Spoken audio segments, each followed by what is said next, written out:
మంత్రుల కొడుకులు, ఎమ్మెల్యేల కొడుకులు, పెద్దోళ్ళ కొడుకులు వాళ్ళు ఏమైనా చేయొచ్చు. ఈరోజు అమ్మాయి మీద తప్పుడు మాటలు మోపి ఆమెనే తప్పు చేసినట్టు ఈరోజు నిరూపించే ప్రయత్నం చేస్తూ ఉన్నాడు. ఇది ఎంతవరకు కరెక్ట్? ఇది ఒక అమ్మాయి మీద ఈ విధంగా ఎంతవరకు కరెక్ట్? దేనికోసం ఉన్నాను తెలంగాణ ఇదేనా ఆత్మగౌరవం అంటే?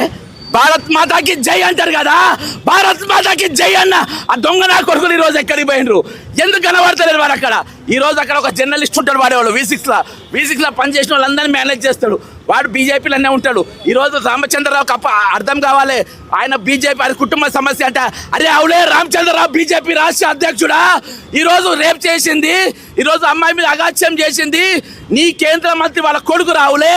నీకు అర్థం కావాలి అది. కాబట్టి అది ఒక కుటుంబ సమస్య కాదు, ఇది రాష్ట్ర సమస్య, ఇది రాష్ట్ర సమస్య, ఇది జాతీయ సమస్య.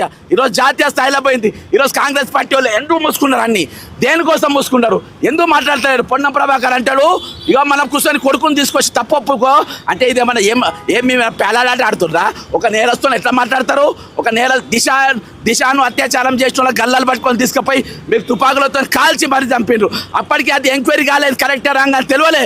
ఆ అమ్మాయి కంప్లైంట్ ఇవ్వలే. కానీ ఇక్కడ వచ్చి 17 ఏళ్ళ అమ్మాయి పోలీస్ స్టేషన్ పోయి కంప్లైంట్ ఇచ్చిన తర్వాత ఇంకా మీరు టెస్ట్లని కాలయాపన చేస్తారా? దేనికోసం సిట్టు? ఏ సిట్టు ఇవాళ వరకు ఏం నిరూపించింది? సిట్ అంటే దాన్ని షిట్ అంటారు. ఈరోజు SIT is nothing but is shit అంటారు. అదొక షిట్ కంపెనీ తప్ప దానివల్ల ఈరోజు జరిగింది ఏం లేదు.